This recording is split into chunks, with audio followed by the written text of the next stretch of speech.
तो फिल्म की शुरुआत अफ्रीका के जंगल से होती है, जहाँ की नदी में हम गैबी और उसके साथी को देखते हैं। ये दोनों रेंजर्स हैं।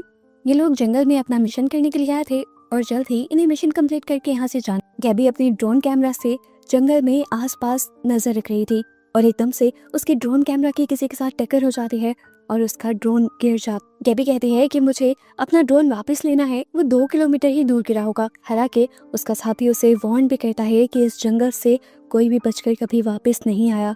फिर भी गैबी अंदर जाने का फैसला करती है तो उसका साथी उसे कहता है, ठीक है, मैं आगे से काम खत्म करके आता हूँ, तुम ठीक 1 घंटे बाद मुझे यहीं पर मिलना। सीन कट होकर हमें दिखाया जाता है कि मिलिट्री की तरफ से जंगल में जो कैमरास लगाए जा रहे थे, 2 आदमी उन कैमरास के ऊपर कुछ लगाकर उन्हें ढक रहे थे। यहाँ गैबी भी उस जगह पहुंच जाती है जहाँ उसका ड्रोन गिरा था। नीचे वो देखती है कि ड्रोन का एक पुर्जा तो यहाँ पर गिरा हुआ है, लेकिन यहाँ ड्रोन नहीं है और हम उसके ड्रोन को एक लड़के की कमर पर बंधा हुआ देखते हैं। इधर गैबी का साथी जब उन कैमरास की हिस्ट्री चेक करता है जो मिलिट्री ने लगाए हुए थे, तो देखता है कि इन कैमरास में तो कभी कुछ रिकॉर्ड नहीं हुआ और उसे पता चलता है कि किसी ने कैमरास के लेंसेज को ही ढका हुआ है। जिसने भी ये किया था उसका मकसद खतरनाक ही होगा। दूसरी तरफ गैबी जब वापस लौटी तो उसे अपना साथी नहीं मिला।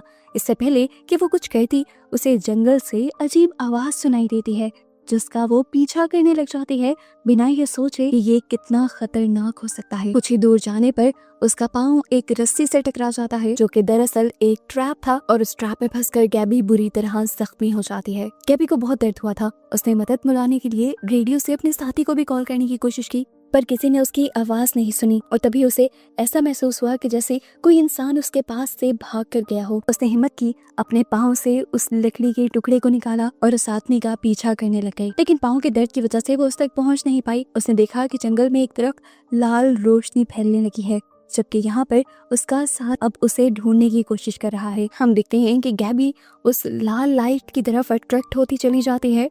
वहाँ से कुछ स्पोर्स निकलते हैं जिन्हें गैबी सूंघ लेती है और गैबी इस टाइम हिप्नोटाइज हुई भी महसूस होती है। गैबी का साथी जो उसे ढूंढने के लिए जंगल में आ चुका था, उसे भी वही अजीब आवाज सुनाई देती है जो गैबी को सुनाई दी थी। वो इस आवाज से इतना ज्यादा डर जाता है कि सामने दिखता नहीं और कदम बढ़ा देता है और इस तरह सामने बनी दलदल में गिर जाता है। उसने सामने देखा कि दरख्त के पीछे कोई छुपा हुआ था। उसे लगा कि वो गैबी होगी, इसीलिए वो उस दरख्त की तरफ बढ़ने लगा, लेकिन यहाँ वो कोई इंसान हमें नहीं लग रहा था। दूसरी तरफ हमें गैबी को दिखाया गया जिसे जंगल में एक कैबिन मिला था। कैबिन के अंदर कोई नहीं था। कैबिन में चेक करने के बाद गैबी दर्द से तड़पती हुई वहीं पर गिर जाती है और अपने जख्म पर अपनी ये सॉक्स बांधते हुए वहां सो जाते हैं। उधर गैबी के साथी को वो आवाजें और भी ज्यादा डराने लगी थी। अब उसे ऐसा भी महसूस होने लगा था कि कोई उसके इर्द गिर्द घूम रहा है और अचानक से वो बहुत ज्यादा डर जाता है। जबकि यहाँ गैबी भी देखती है कि उसे वॉमिट हुई है और उसकी वॉमिट में से मशरूम निकला था। ये देखकर वो डर कर उठ जाती है और उसे पता चलता है कि उसने जो देखा था वो उसका ख्वाब था।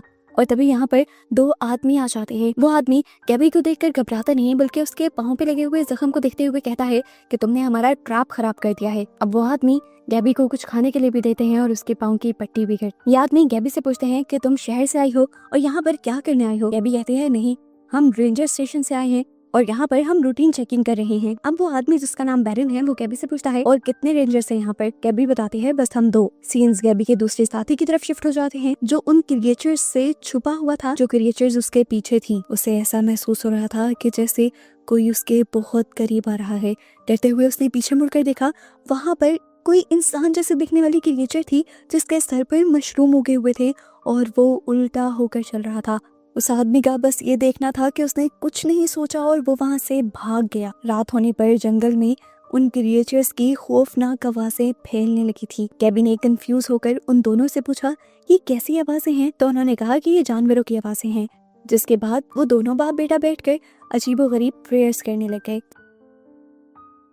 जिसके बाद उन दोनों ने गैबी को खाना खाने के लिए भी कहा, लेकिन गैबी ये कीड़े मकोड़े नहीं खाना चाहती थी। दूसरी तरफ दिखाया गया कि गैबी का साथी जो उन क्रिएचर से बचकर भाग रहा था, उसके सामने वही इंसान जैसी दिखने वाली क्रिएचर आ जाती है और इस क्रिएचर का तो मुंह दरमियान से फटकर उसके अंदर मशरूम्स उगे हुए थे। वो इस क्रिएचर से बहुत ज्यादा डर गया और उल्टी तरफ भागने लगा और इस क्रिएचर ने भी जोरदार चीख मारी और उसकी चीख में हमने कुछ स्पोर्स को भी निकलते हुए देखा। वो लड़का जाकर एक बड़े दरख्त के पीछे छुप गया था लेकिन वो नहीं जानता था कि उसके ऊपर आहिस्ता आहिस्ता हमला हो रहा है। दरख्त की ही कुछ जड़ें और बेलें उसके ऊपर हमला करके उसे पकड़ लेती है। दूसरी तरफ दिखाया गया कि गैबी की पट्टी करने के लिए वो आदमी एक दवाई बनाकर लाया था। दिखाया जाता है कि एकदम से गैबी के जिस्म पर अजीबो गरीब जड़ी बूटियां उगने लग जाती हैं। ये देखकर गैबी डर जाती है और उठ जाती है। उसे पता चलता है कि ये तो बस उसका ख्वाब था और इस टाइम वो इस कैबिन में अकेली थी। अब गैबी ने उठते ही रेडियो से अपने साथी को कांटेक्ट करने की कोशिश की। रेडियो की दूसरी तरफ उसका कांटेक्ट भी हुआ। उसका साथी बस अपना नाम बोल रहा था, इसके अलावा उसके किसी सवाल का जवाब नहीं दे रहा था और ऊट पटांग की बातें कर रहा था जो गैबी को समझ नहीं आ रही थी। यहाँ घर पर गैबी अपने आप को गर्म रखने के लिए थोड़ी सी आग जला लेती है, जबकि दूसरी तरफ दिखाया जाता है कि वो दोनों बाप बेटा शिकार करने के लिए गए हुए थे। शिकार करने के बाद वो उसका खून अपने बेटे के जिस्म पे लगा देता है और फिर दोनों मिलकर मदर नेचर से माफी मांगते हैं इस शिकार को मारने के लिए। सीन कट होकर अब हम गैबी के साथी की मरी हुई लाश को देखते हैं। उसके पूरे जिस्म पर बिल्कुल उसी तरह जड़ी बूटियां और मशरूम उग रहे थे जैसे गैबी ने अपने ख्वाब में अपने जिस्म पर उगते हुए देखे थे। रात को गैबी को दोबारा वही डरावना ख्वाब आता है जिसमें वो देखती है कि पौधों की जड़ें बढ़ते हुए उसके मुंह के अंदर जा रही हैं। इससे पहले कि कुछ होता, गैबी को वो आदमी जगा देता है। वो उसे बताता है कि कुछ क्रिएचर्स उनके कैबिन के बाहर हैं और उसे बिल्कुल खामोश रहना है क्योंकि ये क्रिएचर्स देख नहीं सकती और उनकी आवाजों से ही उनकी तरफ अट्रैक्ट होती हैं। गैबी हाँ में सर हिला देती है और इतनी ही देर में वो क्रिएचर्स दरवाजा तोड़कर अंदर आ जाते हैं जिनसे ये दोनों बाप बेटा लड़ने लग गए थे। उन्होंने एक क्रिएचर को तो तीर मारते ही गिरा दिया, पर दूसरा क्रिएचर अब स्टीफन के साथ लड़ने लग गया। लेकिन यहाँ पर उसके डैड आकर उस एंटिटी से उसे बचा लेते हैं और उसे दूर कर देते हैं। अब दूसरी क्रिएचर अंदर आ जाती है। वो इधर उधर देखते हैं। गैबी और स्टीफन बिल्कुल स्टिल खड़े रह जाते हैं। स्टीफन जिसको आदत थी ये सब देखने की, वो तो जरा सा भी नहीं हिलता, इसीलिए क्रिएचर्स उसे पहचान नहीं पाते। लेकिन गैबी घबरा जाती है और हिलने लग जाती है और इस तरह क्रिएचर उसकी मूवमेंट के जरिए उसकी तरफ अट्रैक्ट हो जाते हैं।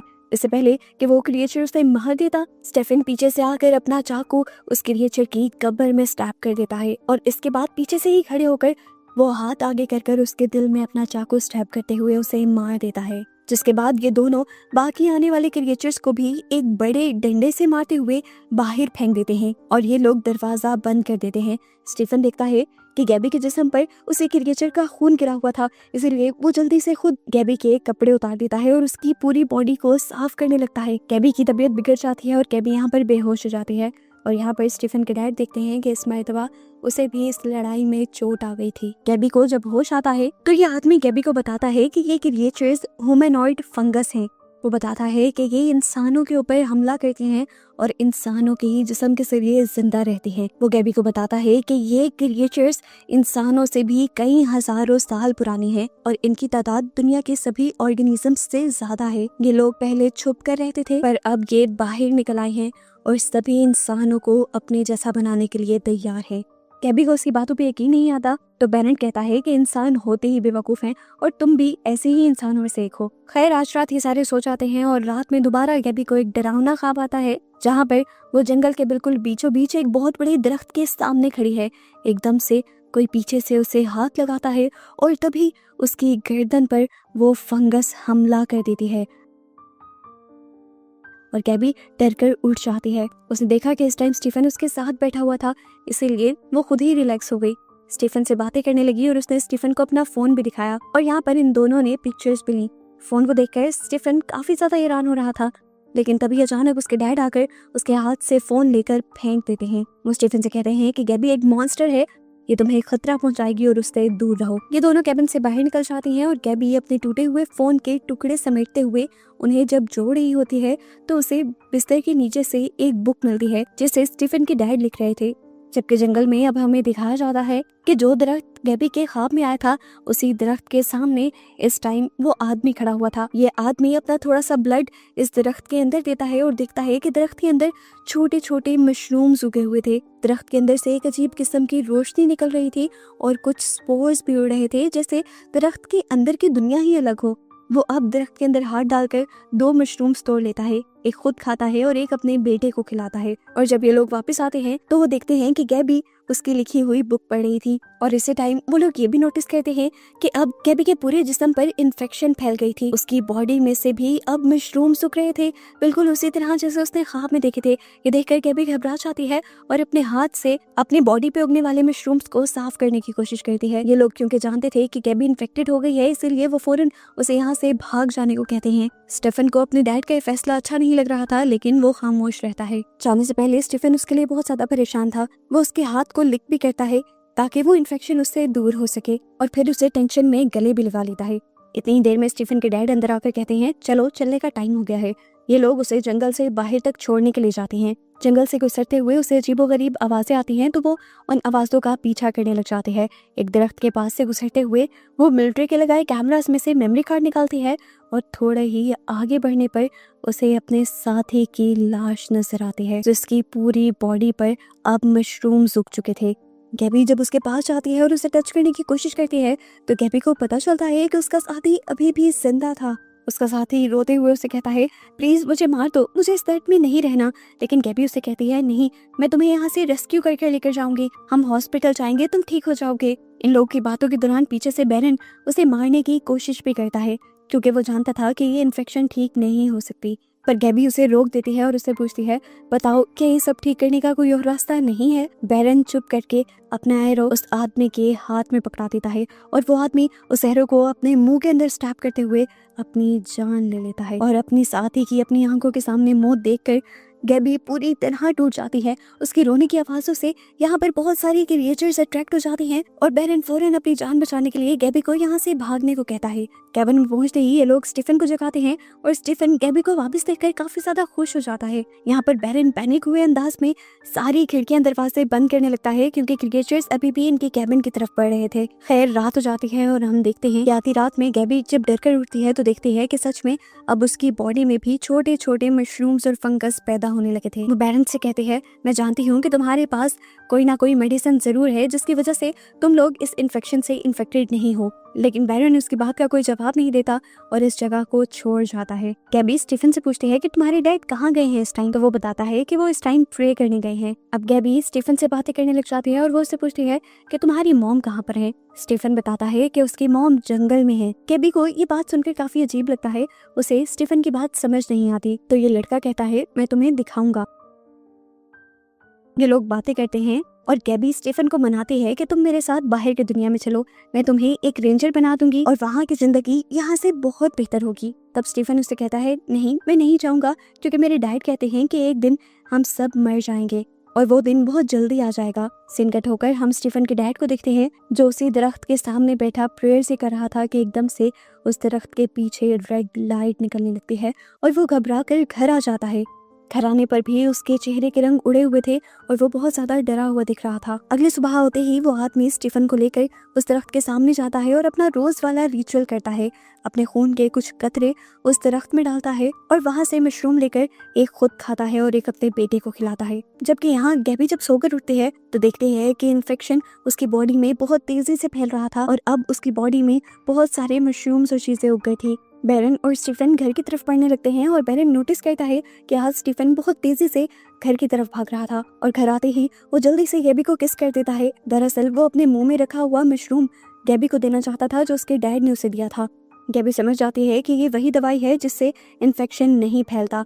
वो ये खा लेती है और इतने में ही बैरन आ जाता है। बैरन सब कुछ समझ भी चुका था, लेकिन वो उनको कुछ नहीं कहता और गैबी से कहता है कि अब तुम्हारा जाने का वक्त हो चुका है। गैबी जब ये नोटिस करती है कि उस मशरूम ने काम दिखाया था और उसकी इन्फेक्शन एकदम से कम हो गई थी, तो गैबी उससे कहती है कि मैं यही रुकना चाहती हूँ। गैबी ने ये फैसला अपने आप को ठीक करने के लिए लिया था, क्योंकि वो जानती थी कि शहर में इस बीमारी का कोई इलाज नहीं। स्टीफन इस खबर से खुश हो जाता है और वो गैबी को जंगल में रहने के तरीके सिखाने लगता है, शिकार करना सिखाता है और साथ ही साथ तीर चलाना भी सिखाता है। काफी दिन यूं ही गुजर जाते हैं और ये दोनों एक दूसरे के साथ अच्छा वक्त गुजारते हैं। वो अब गैबी को लेकर उस ट्री के पास भी जाता है जिसकी ये लोग पूजा किया करते थे। गैबी हैरान थी कि ये वही ट्री था जो उसने अपने ख्वाब में देखा था। अब घर आकर गैबी उन आदमियों से कहती है कि मैं आप लोगों के रिलीजन का हिस्सा बनना चाहती हूँ। ये सुनकर एक मर्तबा के लिए तो बैरन को गुस्सा आता है, लेकिन फिर वो उसकी बात मान जाते हैं और रात को दोनों बाप बेटा बैठकर एक रिचुअल की तैयारी करते हैं। ये लोग एक जानवर का खून रात में सबसे पहले गैबी के मुंह पर लगाते हैं और फिर बैरन किसी चीज की राख को गैबी के मुंह पर उड़ा देता है। और ये होते ही गैबी जैसे किसी दूसरी दुनिया में चली जाती है। वो देखती है कि इस टाइम वो एक झील के पास लेटी हुई थी और वो भी बिना कपड़ों के। एकदम से वो देखती है कि पीछे नदी में से एक लड़का निकल कर आता है। ये लड़का स्टीफन था और इस टाइम वो भी बिना कपड़ों के था। ये लोग यहाँ पर एक साथ कुछ वक्त गुजारते हैं और एकदम से गैबी किसी दूसरी दुनिया में पहुंच जाती है। वो देखती है कि इस टाइम वो उसी दरख्त के सामने थी जो उसने जंगल में देखा था और इस दरख्त के सामने उसे बहुत सारे अजीबोगरीब विजन्स आते हैं। जैसे वो देखती है कि स्टीफन के मुंह के अंदर किसी ने तीर मारकर उसे मार दिया है और गैबी की अपनी भी जान को खतरा है। इस टाइम वो डर कर रुक जाती है और देखती है कि दोनों बाप बेटा उसके पास बैठे हुए थे और उससे पूछ रहे थे कि तुमने ख्वाब में क्या देखा। इससे पहले कि वो कुछ इन्हें बताती, एकदम से उसे दोबारा होश आ जाता है और उसे पता चलता है कि पिछला भी सीन उसके ख्वाब का ही एक हिस्सा था। उसे जब असली दुनिया में होश आता है तो ये लोग दोबारा उससे सेम ही सवाल करते हैं कि तुम्हें क्या हुआ था और तुम इस टाइम कहाँ पर थी। गैबी बताती है कि मैं ख्वाबों की दुनिया में थी और मुझे लगा कि जैसे मैंने वहाँ पर महीनों गुजारे हैं, लेकिन बैरन बताता है कि बस तुम पिछले 4 घंटे से ही बेहोश हो। वो बताती है कि उसने ख्वाब में उस दरख्त को बोलते हुए देखा है। वो दरख्त एक मॉन्स्टर है। बैरन पूछता है तो आखिर वो दरख्त चाहता क्या है। गैबी बताती है कि वो तुम्हारे बेटे की जिंदगी चाहती है, उसका सैक्रिफाइस चाहती है। ये सुनकर बैरन डर जाता है और वो फौरन उस दरख्त के पास जाकर प्रे करने लगता है, उससे माफिया मांगने लग जाता है। यहाँ पर वक्त गुजरता है और हम देखते हैं कि गैबी और स्टीफन की दोस्ती और भी ज्यादा बढ़ चुकी थी। ये लोग एक साथ में खेलते हैं, हंसते हैं और यहाँ बैरन कंफ्यूज रहता है क्योंकि उसे एक बहुत बड़ा फैसला करना था। अगली सुबह होते ही सूरज निकलने से पहले बैरन उस दरख्त के सामने प्रे करने के लिए चला जाता है और इसी टाइम पर गैबी और स्टीफन इस झोंपड़ी से भागने की तैयारी करने लग जाते हैं, जिसका प्लान इन्होंने पहले ही बना लिया था। इससे पहले कि वो लोग यहाँ से निकल जाते, बैरन उनके सामने आ जाता है और वो अपने बेटे से पूछता है कि क्या कमी रह गई थी, तुम मुझे छोड़कर क्यों जाना चाहते हो, जबकि मैंने पूरी जिंदगी तुम्हें प्रोटेक्ट किया, तुम्हें तुम्हारी माँ और बाप दोनों बनकर पाला। तुम जिस दुनिया में जाने वाले हो उस दुनिया में तुम एक रेस का हिस्सा बनकर रह जाओगे। तुम्हें बिना मकसद, बिना फायदे के कुछ भी नहीं मिलेगा और तुम्हें उन चीजों की आदत पड़ जाएगी। वो दुनिया तुम्हारे लिए ठीक नहीं। स्टीफन ये सारी बातें सुनने के बावजूद भी गैबी के साथ जाना चाहता था, पर आखिर में बैरन अब ब्लैकमेलिंग शुरू कर देता है और कहता है ठीक है जाओ, तुम भी जाना चाहते हो ना, पहले मुझे तुम्हारी मॉम छोड़ गई और अब तुम भी छोड़ जाओ। बस ये उसका कहना था कि स्टीफन इमोशनल हो गया और उसने अपने डैड के साथ रहने का फैसला कर लिया। इनकी बातों के दौरान गैबी बोलती है मैं जानती हूँ कि तुमने ही तुम्हारी वाइफ को मारा है, पर वो आदमी कहता है नहीं, उसने खुद अपनी जान लेने का फैसला किया था क्योंकि वो चाहती थी कि उसका बेटा जिंदा रह सके। अब ये दोनों बाप बेटा अपने घर की तरफ बढ़ जाते हैं और गैबी अपने रास्ते की तरफ चल पड़ती है। काफी देर चलने के बाद उसे कुछ अजीब महसूस होता है और वो भागकर दोबारा उनके कैबिन की तरफ जाने की कोशिश करती है। इधर बैरन स्टीफन को लेकर उस दरख्त के सामने जाने लगता है। स्टीफन पूछता है डैड हम कहाँ जा रहे हैं, तो बैरन उसे बताता है हम एक सेक्रीफाइस के लिए जा रहे हैं। यहाँ गैबी जब उस कैबिन में वापस पहुंचती है तो देखती है कि वहाँ पर कोई भी नहीं था। वो यहाँ से अपना बो एंड एरो उठा लेती है जो स्टीफन ने उसे बना कर दिया था। यहाँ रास्ते में स्टीफन बैरन से पूछता है किस चीज का सेक्रीफाइस देंगे, हमारे पास तो कुछ है भी नहीं। तो बैरन उससे कहता है घबराओ नहीं, गॉड हमें सेक्रीफाइस करने के लिए कुछ दे भी देंगे। हम देखते हैं कि गैबी भी इन दोनों का पीछा करती है क्योंकि जो कुछ हो रहा है उसे गैबी समझ चुकी है। अब रास्ते में गैबी के एक ह्यूमनॉइड फंगस आ जाता है जो गैबी की मूवमेंट को नोटिस कर लेता है और गैबी उसे देखकर दरख्त के पीछे छुप जाती है। यहाँ दरख्त के पास पहुँचने पर फाइनली बैरन अपने बेटे को यह बता भी देता है कि गॉड ने तुम्हें चुना है सेक्रीफाइस के लिए। ये कहते ही वो उसकी कमर पर हमला कर देता है और अपने आप को बचाने के लिए स्टीफन नीचे गिर जाता है। यहाँ पर गैबी जो फौरन स्टीफन के पास पहुंचना चाहती थी वो उस ह्यूमनॉइड फंगस के ऊपर पहले तीर से हमला करके उसे मार देती है और उसके बाद दोबारा उस दरख्त की तरफ बढ़ने लगती है। यहाँ पर स्टीफन अपनी जान बचाने के लिए यहाँ से भागना चाहता था, लेकिन बैरन ने उसे जबरदस्ती पकड़ लिया था और अब ये दरख्त की जड़ें उसके हाथों को भी बांधने लगी थी। गैबी भी सही वक्त पर पहुंच जाती है, लेकिन वो स्टीफन तक नहीं पहुंच पाती क्योंकि दरख्त की शाखें उसे भी किसी ट्रैप की तरह पकड़ लेती हैं।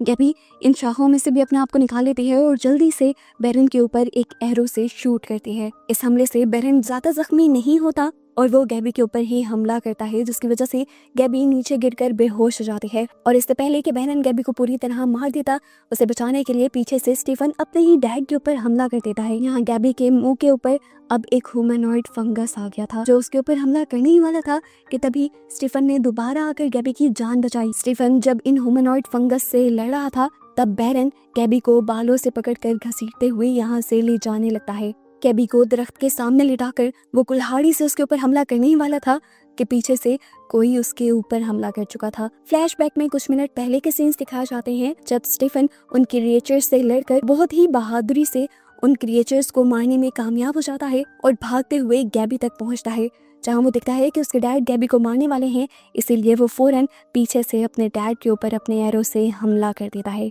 बेरेन इस हमले से कमज़ोर होकर नीचे गिर जाता है और इस मर्तबा भी अपने बेटे को मैनिपुलेट करने की कोशिश करता है। वो कहता है कि मैं तो बस ये टेस्ट कर रहा था, लेकिन तभी गैबी यहाँ पर दिखती है कि पीछे से और क्रिएचर्स इस तरफ बढ़ रहे थे। वो स्टीफन से जल्द यहाँ से भागने को कहती है और ये दोनों बेरेन को यहीं मरने के लिए छोड़ जाते हैं। ये दोनों कैबिन के अंदर आ जाते हैं और गैबी जब नहाती है तो उसे दोबारा कोई विजन आता है कि वही क्रिएचर्स, वही ऑर्गेनिजम्स दोबारा उसकी बॉडी के साथ कनेक्शन बना रहे थे। और ये देखकर डरते हुए वो दोबारा होश में आ जाती है और अंदर आकर अब बेरेन की बुक को पढ़ना शुरू करती है जिसमें उसने इन मशरूम्स के बारे में लिखा हुआ था। जबकि दूसरी तरफ हमें बेरेन को दिखाया जाता है जो अब खुद इन्फेक्टेड हो चुका था और बहुत तेजी से उसकी बॉडी पर बड़े बड़े मशरूम्स उगने लगे थे। इस टाइम पर वो स्त्री से माफी मांगता है और कहता है कि तुम जो कहोगी, जैसा कहोगी मैं करूंगा, मुझे प्लीज एक चांस तो दो। लेकिन अब ये दरख्त उसकी कोई बात नहीं मान रहा था और हमें पता चलता है असल में ये दरख्त उसकी वाइफ ही थी जो आज से 13 साल पहले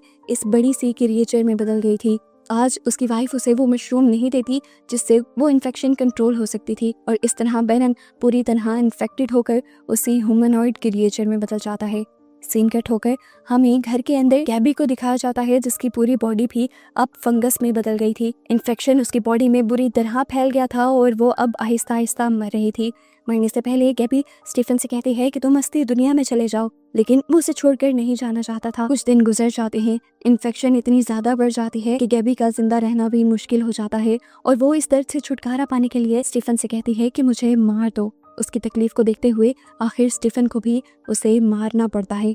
दिल पे हाथ रखकर अपने चाकू से उसको स्टैब करते हुए मार देता है और अब वो इस जंगल की दुनिया में अकेला रह जाता है। वो जानता था कि वो यहाँ पर अकेला तो नहीं रह सकता, इसीलिए वो भी बाहर की दुनिया में जाने का डिसाइड करता है।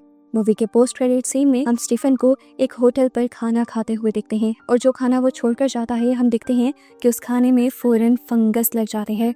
यानी दरअसल वो भी इन्फेक्टेड था और बस यही सब दिखाते हुए ये मूवी यहाँ खत्म हो जाती है।